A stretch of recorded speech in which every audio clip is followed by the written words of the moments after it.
प्यारे विद्यार्थियों, good morning. आज मैं आपके समक्ष उपस्थित हुआ हूँ इलेक्ट्रोस्टैटिक्स लेक्चर 9 के साथ। इस लेक्चर में हम लोग डिस्कस करेंगे calculation of electric field intensity due to circular arc. सबसे पहला डिस्कशन हम लोग करते हैं एक क्वार्टर रिंग की वजह से। जिस सर्कल का ये पार्ट है क्वार्टर रिंग, उसका रेडियस r है और ये क्वार्टर रिंग यूनिफॉर्मली चार्ज्ड है with a linear charge density lambda. हमें इसकी वजह से at the centre of the ring हमें इलेक्ट्रिक फील्ड इंटेंसिटी का वैल्यू कैलकुलेट करना है। तो सबसे पहले हम क्या करेंगे, चूँकि चार्ज का डिस्ट्रीब्यूशन यूनिफॉर्म है तो सबसे पहले एक छोटा सा एलिमेंट लेंगे और उसकी वजह से एलिमेंटल चार्ज लेंगे। तो सबसे पहले हम लोग क्या मान लें कि थीटा एंगल पे डी थीटा का एक एलिमेंट ले लेते हैं। थीटा एंगल पे डी थीटा का एक एलिमेंट ले लेते हैं। उस एलिमेंट का एलिमेंटल लेंथ कितना होगा, dl। dl का वैल्यू क्या होगा, r इंटू डी थीटा। चूँकि हमें पता है कि theta equal to l upon r, angle equal to arc length upon radius. So theta equal to l upon r। तो elemental angle d theta equal to हम लोग लिख सकते हैं dl अपॉन r। इसका मतलब dl इज इक्वल टू हो जाएगा r into d theta. So elemental charge का वैल्यू होगा dq is equal to lambda into d l, और डी एल का वैल्यू आर डी थीटा है। इसका मतलब elemental charge d q is equal to हो गया lambda into r D theta. अब उस एलिमेंटल चार्ज की वजह से पॉइंट ओ पे अगर हम इलेक्ट्रिक फील्ड इंटेंसिटी देखें तो ये रेडियली आउटवर्ड होगा। चूँकि चार्ज पॉजिटिव है इसलिए radially outward means away from the charge. तो ये एंगल अगर थीटा बन रहा है तो उसके अपोजिट थीटा एंगल पे ही होगा, मीन्स हॉरिजॉन्टल के साथ थीटा एंगल पे एलिमेंटल इलेक्ट्रिक फील्ड डी होगा। और डी को अगर हम रिजॉल्व करें एक्स और वाई में तो एक्स के अलॉन्ग होगा डी कॉस थीटा, जबकि वाई के अलॉन्ग होगा डी साइन थीटा। और अगर हम डी का मैग्नीट्यूड लिखना चाहें, डी का वैल्यू पहले लिखना चाह रहे हैं तो डी इक्वल टू होगा k D q upon are square. चूँकि हम पॉइंट चार्ज की वजह से जानते हैं k q upon are square, d q point charge की तरह ट्रीट करेगा तो हम लोग लिख सकते हैं k D q upon are square. और डी क्यू का वैल्यू होगा lambda into r into d theta upon are square. तो आर से आर कैंसिल आउट हो जाएगा और ये आ जाएगा के lambda d theta upon r. Means d का वैल्यू आ गया k lambda upon r whole multiplied by d theta. तो हम लोग अब वेक्टर फॉर्म में लिख सकते हैं d is equal to x के अलॉन्ग कितना आया था डी कॉस थीटा और वाई के अलॉन्ग डी साइन थीटा। तो वेक्टर फॉर्म में लिख सकते हैं vector D is equal to d cos theta I cap plus d sine theta J cap. और डी का मान अगर पुट कर लें तो k lambda upon R D theta. तो क्या आ जाएगा d is equal to vector D is equal to K lambda upon R D theta cos theta I cap plus K lambda upon R D theta sine theta J cap. इसे हम लोग arrange करके लिख सकते हैं K lambda by R cos theta D theta I cap plus K lambda by R sine theta D theta J cap. अब हम लोग ये आया था D elemental electric field. So electric field E is equal to हम लोग लिख सकते हैं इंटीग्रल ऑफ डी ई, और ये आ जाएगा integral of K lambda upon R cos theta D theta I cap plus integral of K lambda upon R sine theta D theta J cap. Theta का लिमिट क्या होगा, theta कहाँ से कहाँ वेरी करेगा, तो minimum value of theta is 0 and maximum value is pi by 2। Means theta का limit होगा 0 टू पाई बाई 2। और अगर हम इंटीग्रेट करेंगे तो जैसा कि हमें पता है कि कॉस थीटा का इंटीग्रेशन साइन थीटा होता है और साइन थीटा का माइनस कॉस थीटा। तो हम लोग इंटीग्रेट करके वैल्यू पुट करें तो क्या आ जाएगा के lambda upon R sine theta from 0 to pi by 2 I cap plus K lambda upon R minus cos theta from 0 to pi by 2 J cap. और अगर इसे सिंप्लीफाई करें सारा वैल्यू पुट करके, जैसा कि हमें पता है sine 0 is 0, sine pi by 2 is 1, cos 0 is 1 and cos pi by 2 is 0। तो इसे सिंप्लीफाई करने पे जो आएगा इलेक्ट्रिक फील्ड इंटेंसिटी का वैल्यू ये आएगा K lambda upon R I cap plus K lambda upon R J cap. ज़रा कॉन्सेंट्रेट करें यहाँ पे, तो हमारा जो चार्ज रिंग है वो थर्ड क्वाड्रेंट में है और इलेक्ट्रिक फील्ड इंटेंसिटी आ रहा है एक्स पॉजिटिव एक्स में और पॉजिटिव वाई में। अगर हम लोग थोड़ा गौर करें तो देखें ज़रा दोनों एक्सट्रीम को, पॉजिटिवली चार्ज है रिंग और अगर इसके दोनों एक्सट्रीम को देखें तो जो दोनों एक्सट्रीम से अवे इलेक्ट्रिक फील्ड इंटेंसिटी आया। एक एक्सट्रीम से क्वार्टर रिंग की बात मैं कर रहा हूँ, तो क्वार्टर रिंग के लिए दोनों एक्सट्रीम से अवे आ रहा है फॉर पॉजिटिव चार्ज। कितना आ रहा है? पहले एक्सट्रीम से भी अगर देखें तो अवे आ रहा है k लैम्डा अपॉन r आई कैप के अलोंग, और दूसरे एक्सट्रीम से भी देखें तो k lambda upon r j cap के अलोंग। इस रिजल्ट को हम लोग डायरेक्टली यूज़ कर पाएंगे आगे। इस रिजल्ट को हम लोग डायरेक्टली यूज़ कर सकते हैं कि अगर कोई भी क्वार्टर रिंग हो तो क्वार्टर रिंग की वजह से इलेक्ट्रिक फील्ड इंटेंसिटी आएगा k lambda upon r away from both the extreme if the charge remains positive, और अगर चार्ज नेगेटिव हुआ तो अवे की जगह टुवर्ड्स द रिंग हो जाएगा। अवे की जगह टुवर्ड्स हो जाएगा। अगर यहाँ पे नेगेटिव चार्ज होता तो नेगेटिव x और नेगेटिव y में आ जाता, कोई दिक्कत नहीं है। अगर हम इसकी मैग्नीट्यूड की बात करें पॉइंट O पे तो क्या हो जाएगा? Mod of k lambda upon r I cap plus k lambda upon r j cap, यह आ जाएगा √2 times k lambda upon r, √2 times k lambda upon r। किधर आएगा? डायरेक्शन क्या होगा? तो एंगल बाई सेक्टर पे, चूँकि दो इक्वल मैग्नीट्यूड का वेक्टर है और दोनों किसी पर्टिकुलर एंगल पे है, यहाँ 90 डिग्री पे है, तो एंगल बाई सेक्टर 45 डिग्री हो जाएगा, मीन्स 45 डिग्री एंगल पे आ जाएगा। नेक्स्ट हम लोग चर्चा करते हैं, कोई जनरल आर्क है। जनरल आर्क मीन्स किसी एंगल अल्फा का। तो क्या करेंगे? सारा प्रोसेस सेम होगा, सारा सिचुएशन सेम रहेगा, बस लिमिट चेंज हो जाएगा। जहाँ हम लिमिट लिए थे 0 to π/2, यहाँ पे हो जाएगा लिमिट 0 to अल्फ़ा। क्या लिमिट हो जाएगा? 0 to अल्फ़ा। और क्या वैल्यू आ जाएगा? E is equal to electric field intensity E is equal to k lambda upon r sine alpha i cap plus k lambda upon r times 1 minus cos alpha j cap. और अगर इसके magnitude की बात करें तो mod of k lambda upon r sine alpha i cap plus k lambda upon r times 1 minus cos alpha j cap. और इसके अगर वैल्यू निकालिए इसकी मैग्नीट्यूड की तो क्या हो जाएगा? Under root k lambda upon r sine alpha का whole square plus k lambda upon r 1 minus cos alpha का होल स्क्वायर। और इसको अगर हम प्रोसीड करेंगे, सॉल्व करेंगे, तो ये आ जाएगा net electric field is equal to 2k lambda upon r sine alpha by 2, 2k lambda upon r sine of alpha upon 2। कोई दिक्कत वाली बात नहीं है।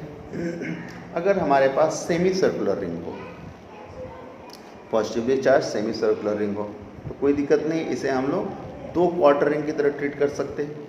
सेमी सर्कुलर रिंग को तो क्वार्टर रिंग की तरह ट्रीट कर सकते हैं। तो अगर हम फर्स्ट क्वार्टर की बात करें तो इसके दोनों एक्सट्रीम से away k lambda upon r and k lambda upon r। फिर सेकंड क्वार्टर की बात करें तो अगेन दोनों एक्सट्रीम से away k lambda upon r, k lambda upon r। तो देखें हॉरिजॉन्टल वाला k लैम्डा अपॉन r जो यहाँ पे आ रहा है वो दोनों एक दूसरे को कैंसिल आउट कर देगा, तो केवल आ जाएगा वर्टिकल डायरेक्शन में 2k lambda upon r, means point O पे नेट इलेक्ट्रिक फील्ड इंटेंसिटी आ गया वर्टिकल डायरेक्शन में 2k lambda upon r। Means अगर सेमी सर्कुलर रिंग हो, यूनिफॉर्मली चार्ज हो, यहाँ पे पॉजिटिवली चार्ज है, तो पॉइंट O पे इलेक्ट्रिक फील्ड इंटेंसिटी आ जाएगा रिंग के से अवे कितना? 2k lambda upon r। और अगर यही नेगेटिवली चार्ज होता तो towards the ring, means invert 2k lambda upon r। अगर यूनिफॉर्म सर्कुलर रिंग हो, अगर यूनिफॉर्म सर्कुलर रिंग हो तो क्या हो जाएगा? तब इलेक्ट्रिक फील्ड इंटेंसिटी 0 हो जाएगा, क्योंकि हम इस रिंग को 4 क्वार्टर में डिवाइड कर सकते हैं। इसको हम 4 क्वार्टर रिंग में डिवाइड कर सकते हैं और प्रत्येक क्वार्टर के लिए हो जाएगा हर एक्सट्रीम से away k lambda upon r। तो प्रत्येक k लैम्डा बाई r को एक दूसरा पार्ट काउंटर बैलेंस करेगा, प्रत्येक k लैम्डा बाई r को दूसरा k lambda by r cancel out करेगा, और net electric field intensity at point O becomes 0। Next example हम लोग लेते हैं कि एक यू शेप्ड हो, यू शेप मतलब एक पहले सेमी इनफाइनाइटली चार्ज रिंग हो, सेमी इनफाइनाइटली चार्ज रॉड हो, उसके पैरेलल दूसरा सेमी इनफाइनाइटली चार्ज रॉड है रखा गया है। दोनों के सेपरेशन को डायमीटर ट्रीट करते हुए एक सेमी सर्कुलर रिंग बनाया गया है, ठीक है। और हमें इस अरेंजमेंट की वजह से net electric field intensity calculate करना है पॉइंट O पे। ये पॉइंट O कहाँ पे है? जहाँ पे उस सर्कल का सेंटर होगा, जो सेमी सर्कल है उसका अगर सर्कल कंप्लीट करें तो उसका जहाँ पे सेंटर होगा उस पॉइंट ओ पे हमें क्या करना है, इलेक्ट्रिक फील्ड इंटेंसिटी का वैल्यू निकालना है। तो क्या हो जाएगा, सबसे पहले अगर हम फर्स्ट सेमी इनफाइनाइटली रॉड की वजह से देखें तो क्या हो जाएगा, सेमी इनफाइनाइटली रॉड की वजह से देखे थे, एक परपेंडिकुलर डायरेक्शन में रॉड के परपेंडिकुलर आया था k लैम्डा अपॉन r, दूसरा पैरेलल आया था, और पैरेलल भी किधर, तो अगर सेमी इनफाइनाइटली रॉड ऊपर की तरफ है तो इलेक्ट्रिक फील्ड इंटेंसिटी नीचे की तरफ, चार्ज से हमेशा अवे, तो ये चार्ज रॉड रखा गया है तो ये किससे अवे हो जाएगा, मीन्स टुवर्ड्स राइट, और दूसरा जो अवे बोलेंगे अगर इनफाइनाइट पार्ट ऊपर की तरफ गया है तो इलेक्ट्रिक फील्ड इंटेंसिटी नीचे की ओर होगा, तो एक टुवर्ड्स राइट के लैम्डा बाई आर और एक डाउनवर्ड डायरेक्शन में के लैम्डा बाई आर। इसी तरह से राइट वाला सेमी इनफाइनाइट की वजह से देखेंगे तो एक लेफ्ट में के लैम्डा बाई आर और दूसरा डाउन की तरफ के लैम्डा बाई आर, और जो सेमी सर्कुलर रिंग है, चार्ज रिंग है, उसकी वजह से देखेंगे तो अपवर्ड डायरेक्शन में 2 के लैम्डा अपॉन आर। तो अगर गौर करें तो राइट की तरफ के लैम्डा अपॉन आर और लेफ्ट की तरफ के लैम्डा अपॉन आर एक दूसरे को कैंसिल आउट करेंगे, और ऊपर की तरफ 2 के लैम्डा अपॉन आर और नीचे की तरफ का 2 के लैम्डा अपॉन आर फिर एक दूसरे को कैंसिल आउट करेंगे और नेट वैल्यू आ जाएगा 0। Means electric field intensity at point O becomes 0। Next situation हम लोग देखें, फिर से सारा सिचुएशन कुछ ऐसा ही है, लेकिन जो सेमी सर्कल वाला पार्ट है उस पर नेगेटिवली चार्ज दिया गया है, तो सारा कुछ सेमी इनफाइनाइट की वजह से सेम रहेगा, सेमी सर्कुलर रिंग की वजह से electric field intensity downward direction में हो जाएगा। तो इस केस में क्या हो जाएगा, राइट और लेफ्ट वाला पार्ट कैंसिल आउट करेगा, जबकि डाउनवर्ड डायरेक्शन में इसकी वजह से आ जाएगा 2 के लैम्डा अपॉन आर, और दोनों सेमी इनफाइनाइटली चार्ज रॉड की वजह से आ जाएगा के लैम्डा अपॉन आर एंड के लैम्डा अपॉन आर। तो डाउनवर्ड डायरेक्शन में नेट इलेक्ट्रिक फील्ड इंटेंसिटी आ गया 4 के लैम्डा अपॉन आर। मैं समझता हूँ यहाँ तक कोई दिक्कत नहीं है। फिर भी किसी को डाउट या कन्फ्यूजन रहे किसी भी पॉइंट पे तो बेहिचक पूछा करें, कॉल करके या व्हाट्सएप करके, जैसे भी कंफर्टेबल हो, डाउट बेहिचक पूछें। नेक्स्ट सिचुएशन है calculation of electric field intensity due to a charge ring at its axial point. किसी चार्ज रिंग के एक्सियल पॉइंट पे हमें इलेक्ट्रिक फील्ड इंटेंसिटी निकालना है। किसी चार्ज रिंग के एक्सियल पॉइंट पे हमें इलेक्ट्रिक फील्ड इंटेंसिटी की वैल्यू बतानी है। तो क्या करें, सबसे पहले मान लें जो चार्ज रिंग है उस पर चार्ज Q है, उसका रेडियस कैपिटल R है, और उसके एक्सियल पॉइंट P पे हमें इलेक्ट्रिक फील्ड इंटेंसिटी निकालना है, जो कि रिंग के सेंटर से x डिस्टेंस पे है। इसके लिए हम सबसे पहले क्या करेंगे, चूँकि फिर से यूनिफॉर्मली चार्ज डिस्ट्रीब्यूशन है, चार्ज का यूनिफॉर्म डिस्ट्रीब्यूशन है, तो हम लोग सबसे पहले क्या करेंगे, एक छोटा सा एलिमेंट लेंगे, एक छोटा सा एलिमेंट लेंगे, और मान लें हमने इसमें एलिमेंट लिया, लेकिन कैलकुलेशन थोड़ा इजी करने के लिए, सिचुएशन को सिमेट्रिकल बनाने के लिए मैंने 2 एलिमेंट लिया, एक अप और एक दूसरा डायमेट्रिकली अपोजिट। मीन्स एक रिंग पे हमने एक छोटा सा एलिमेंट लिया जिस पे चार्ज मान लिया क्या है dq, उसके डायमेट्रिकली अपोजिट हमने दूसरा एलिमेंट ले लिया dq। मीन्स हमने कितना एलिमेंट लिया, 2 एलिमेंट ईच ऑफ dq। तो टोटल चार्ज q है, प्रत्येक लिमिट को अगर इंटीग्रेट करेंगे, dq को अगर इंटीग्रेट करेंगे तो q आएगा या q/2 आएगा, ऑब्वियसली q/2 आएगा। क्यों, क्योंकि 2 dq मिलके dq एंड dq को इंटीग्रेट करने पे q मिलेगा, दोनों एलिमेंट को इंटीग्रेट करेंगे तब q आएगा, चूँकि हमने 2 एलिमेंट कंसीडर किया है। तो एक एलिमेंट को अगर dq को इंटीग्रेट करेंगे तो लिमिट कहाँ से कहाँ लेना होगा, 0 to q/2, क्योंकि फर्स्ट एलिमेंट हाफ पार्ट को कवर करेगा और second element second half part को कवर करेगा। मीन्स dq का जब हम इंटीग्रेशन करेंगे तो स्मॉल q का लिमिट जो होगा वो फ्रॉम 0 to q/2। अब समझते हैं आगे कैसे प्रोसीड करें। तो इस dq की वजह से हम पॉइंट P पे देखते हैं इलेक्ट्रिक फील्ड इंटेंसिटी, तो अवे फ्रॉम द चार्ज होगा, तो इसकी वजह से एक dq की वजह से dE मान लेते हैं, तो दूसरे dq की वजह से भी dE ही होगा and away from the charge. अगर एंगल मान लेते हैं थीटा, तो सेकंड का भी dE का भी एंगल थीटा ही होगा, और इसे रिजॉल्व करें तो हॉरिजॉन्टल में आ रहा है dE cos theta, vertical direction में dE sin थीटा, दूसरी वजह से भी रिजॉल्व करें तो dE cos थीटा और वर्टिकल डाउनवर्ड में dE sin थीटा। अगर dE sin थीटा पे गौर करें तो अप और डाउन एक दूसरे को कैंसिल आउट कर देंगे और हॉरिजॉन्टल में आ जाएगा 2dE cos theta. Means elemental electric field at point P आ गया 2dE cos थीटा। अगर dE का मैं वैल्यू पुट करूं तो k dq/r², जहाँ पे r का वैल्यू क्या हो जाएगा, अगर देखें गौर से तो कैपिटल आर है और एक्स है, कैपिटल आर रेडियस है और एक्स इसका एक्सियल पॉइंट का डिस्टेंस है इसके सेंटर से, और जो मैं स्मॉल आर ले रहा हूँ ये डी क्यू और पॉइंट पी के बीच का डिस्टेंस है, जो कि एक ट्रायंगल फॉर्म करें तो इसका हाइपोटेनियस होगा। तो क्या हो जाएगा, small r equal to under root capital r का स्क्वायर प्लस एक्स का स्क्वायर।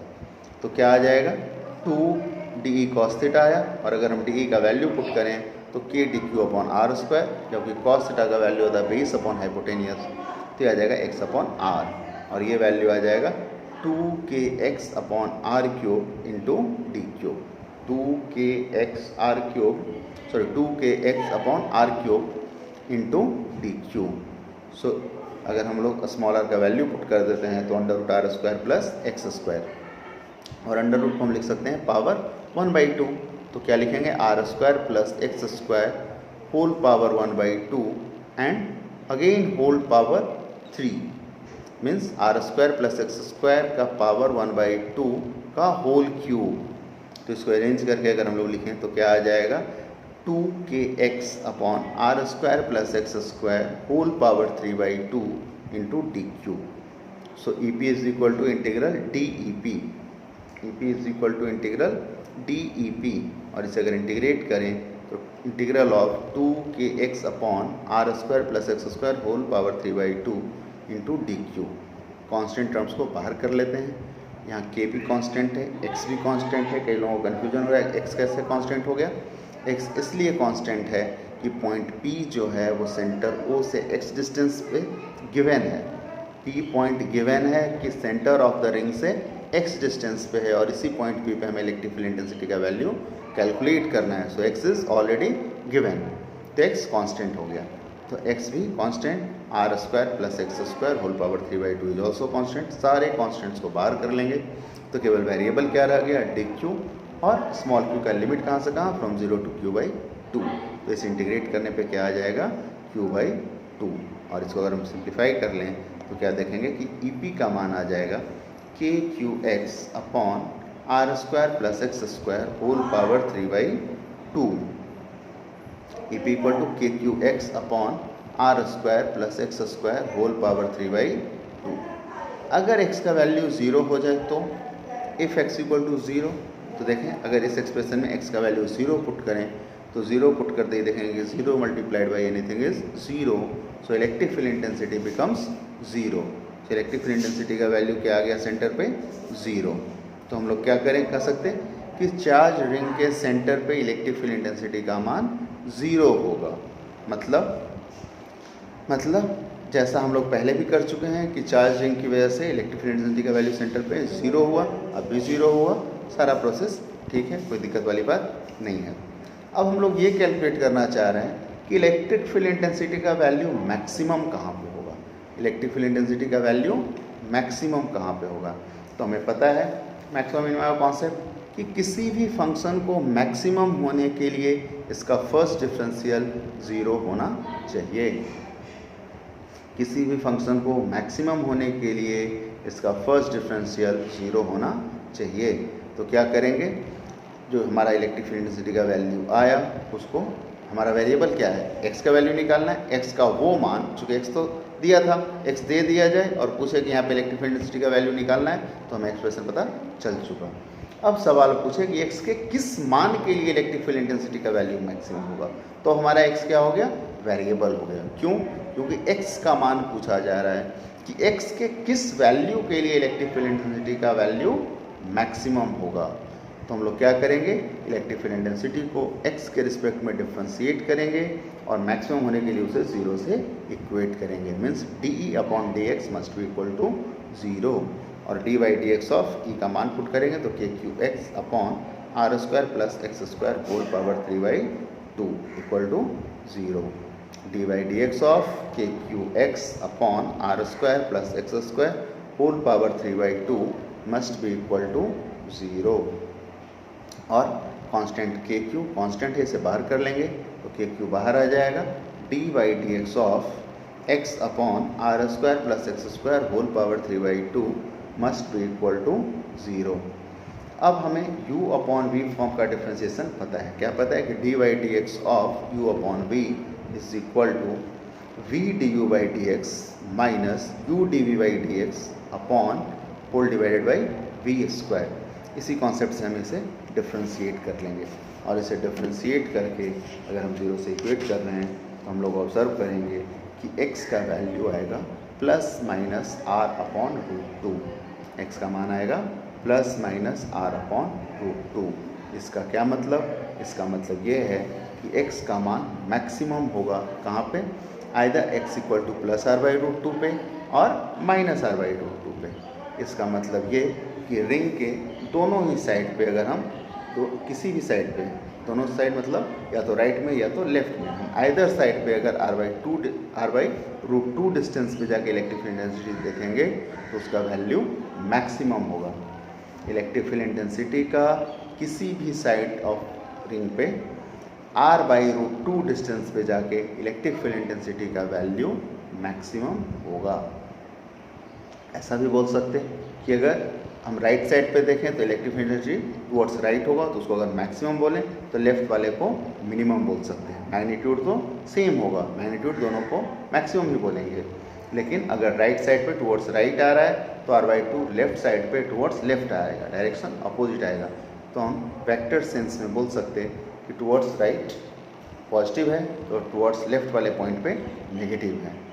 मतलब अगर हम एक पॉइंट पे मैक्सिमा तो दूसरे पे मिनिमा रिप्रेजेंट कर सकते हैं, लेकिन मैग्नीट्यूड दोनों जगह मैक्सिमम होगा। और इसका हम लोग ग्राफ भी प्लॉट कर सकते हैं बड़े आराम से। मैक्सिमम वैल्यू कितना होगा तो उस एक्सप्रेशन में जो हमारा ई का वैल्यू आया था k q x upon are square plus x square whole power 3/2, उसमें एक्स का value r by root two put कर देंगे तो मैक्सिमम इलेक्ट्रिक फील्ड इंटेंसिटी का वैल्यू आ जाएगा। कोई दिक्कत वाली बात नहीं है। नेक्स्ट हम लोग चर्चा करते हैं calculation of electric field intensity due to charged disc at its axial point. Calculation of electric field intensity due to charge disc at its axial point. इस बार हमारा कैसा है सिचुएशन? डिस्क है। तो क्या करेंगे? फिर से पहली बार की तरह ही मान लें डिस्क है जिसका सरफेस चार्ज डेंसिटी गिवन है सिग्मा और रेडियस है कैपिटल आर। फिर एक्सियल पॉइंट पी है जो सेंटर ऑफ द डिस्क से एक्स डिस्टेंस पे है। अब फिर से हमें एलिमेंट लेना होगा, लेकिन इस बार सरफेस डिस्ट्रीब्यूशन ऑफ चार्ज है तो कैसा एलिमेंट लेंगे? एक एक्स रेडियस का या स्मॉल आर रेडियस का। कोई दिक्कत नहीं, एक्स गिवन है इसलिए एक्स रेडियस का नहीं लेते हैं, स्मॉल रेडियस ले लेते हैं। तो स्मॉल रेडियस का डी आर थिकनेस का एक हम छोटा सा एलिमेंट कट करते हैं। कैसा एलिमेंट आएगा? वो एलिमेंट आएगा रिंग की तरह, सर्कुलर एलिमेंट आएगा, रिंग की तरह आएगा। और रिंग की तरह जब एलिमेंट आएगा तो उसकी वजह से जब हम एलिमेंटरी इलेक्ट्रिक फील्ड इंटेंसिटी निकालेंगे तो जो अभी हम चार्ज रिंग के एक्सियल पॉइंट पे कैलकुलेशन किए थे सेम एज आ जाएगा। तो हम लोग क्या लिखेंगे? डी ई पी पॉइंट पे elementary electric field D E P is equal to K D Q into x upon are square plus x square whole power 3/2। और इससे हम लोग अगर सारा वैल्यू पुट करें इस बार डी क्यू का मान क्या होगा? सिग्मा इंटू डी ए, चूँकि सरफेस चार्ज डिस्ट्रीब्यूशन है तो डी क्यू हो जाएगा सिग्मा इंटू डी ए। और डी ए क्या हो जाएगा? डी ए क्या हो जाएगा? Sigma into D A. और डी ए क्या हो जाएगा? Circumference into thickness. सर्कमफेरेंस क्या हो जाएगा एलिमेंटल रिंग का? 2 पाई स्मॉल आर। और डी ए के लिए क्या करेंगे? 2 pi small R into D R. Means D Q का वैल्यू आ गया sigma into 2 pi R D R. Sigma into 2 pi R D R. और सारा वैल्यू अगर पुट करें तो क्या आ रहा है? डी ई पी का मान k sigma 2 pi R D r into x upon are square plus x square whole power 3/2। और इसमें सारा वैल्यू अगर हम लोग सिंप्लीफाई करके इंटीग्रेट करें with in the proper limit तो ये आ जाएगा। इंटीग्रेशन बताया हुआ है और आप लोगों को आता भी है इंटीग्रेशन, कई बार ऐसा सिचुएशन हम लोग कर चुके हैं, अदरवाइज यहाँ पे किया हुआ है। तो ये आ जाएगा E P is equal to sigma upon 2 epsilon naught times 1 minus x upon under root are square plus x square. E P is equal to sigma upon 2 epsilon naught times 1 minus x upon under root are square plus x square. हम लोग next situation अगर इसी में करें कि अगर क्या हो, अगर निगेटिव चार्ज भी हो तो पॉजिटिव चार्ज के लिए हम लोग देख लिए, अगर चार्ज डिस्क पॉजिटिवली चार्ज हो तो क्या आया कि away from the disc, axial point पे अवे फ्रॉम द डिस्क कितना sigma upon 2 epsilon naught 1 minus x upon under root are square plus x square. अगर यही डिस्क नेगेटिवली चार्ज होता तो electric field intensity towards the disc आता कितना sigma upon 2 epsilon naught 1 minus x upon under root are square plus x square. Next situation हम लोग अगर करते हैं calculation of electric field intensity due to infinitely large charge sheet, infinitely large charge sheet same इसी की तरह disc की तरह ही होगा, बस जब इनफाइनाइटली लार्ज है तो क्या हो जाएगा, जो इसका हमने फाइनाइट रेडियस लिया था वो रेडियस क्या होगा, इन्फिनिटी को टेंड करेगा। इनफाइनाइटली लार्ज है तो हम उसी सीट को उसी डिस्क को क्या करें, एनलार्ज कर दें, मीन्स कहाँ तक, उसका रेडियस कितना एक्सटेंड कर दें, अप टू इन्फिनिटी। तो अगर हम कैपिटल आर को इन्फिनिटी टेंड करा दें तो देखें कि जो हमारे पास आया था वैल्यू ई का ड्यू टू चार्ज डिस्क क्या आया था sigma upon 2 epsilon naught times 1 minus x upon under root are square plus x square. अगर आर इन्फिनिटी को टेंड करेगा तो r square plus x square, r square is stronger infinity means again infinity, a plus something is again almost infinity and under root of that is again infinity and x divided by infinity is almost 0, x divided by infinity is 0, so 1 minus 0 is 1 and 1 multiplied by sigma by 2 epsilon naught क्या हो जाएगा, sigma upon 2 epsilon not आ जाएगा। फिर से देखें r का मान simply infinity put करें, अगर r का मान इन्फिनिटी होगा तो डिनोमिनेटर इन्फिनिटी हो जाएगा और डिनोमिनेटर इन्फिनिटी हो गया तो x divide by infinity is 0, तो 1 माइनस 0 1 हो जाएगा और ये वैल्यू क्या आ जाएगा ई का सिग्मा अपॉन 2 एप्सिलॉन नॉट। अगर गौर करें तो जो इलेक्ट्रिक फील्ड इंटेंसिटी आया वो x से इंडिपेंडेंट आया, मीन्स किसी भी पॉइंट पे अगर हम देखेंगे तो इलेक्ट्रिक फील्ड इंटेंसिटी का वैल्यू सेम होगा। मीन्स कैसा इलेक्ट्रिक फील्ड इंटेंसिटी आ रहा है, यूनिफॉर्म आ रहा है, कैसा आ रहा है, यूनिफॉर्म इलेक्ट्रिक फील्ड इंटेंसिटी, कितना value equal to sigma upon 2 epsilon naught, uniform electric field intensity है, पॉजिटिव चार्ज की वजह से अवे फ्रॉम द शीट हो जाएगा और नेगेटिवली चार्ज डिस्ट्रीब्यूटेड के लिए टुवर्ड्स द शीट हो जाएगा, कोई खास बात नहीं है। उम्मीद करता हूँ कि आप लोगों को पूरा समझ आया होगा। फिर भी कहीं कोई किसी भी तरह का छोटा से छोटा या बड़ा से बड़ा कोई भी डाउट या कन्फ्यूजन हो तो बिना शर्म के, बिना हिचक के, बिना किसी कन्फ्यूजन के पूछें सवाल, चाहे व्हाट्सएप से हो, कॉल करके हो, जैसे भी हो, डाउट क्लियर होना बहुत ज़रूरी है। और साथ साथ सवाल बनाते चलें, सारे जो भी टेक्स्ट बुक है HC वर्मा, एम करीम, NCERT और भी जो कोई भी बुक है आपके पास, सवाल बनाते चलें तभी और ज़्यादा क्लैरिटी आएगा। कोई भी डाउट या कन्फ्यूजन हो बेहिचक पूछते चलें। Okay, thank you.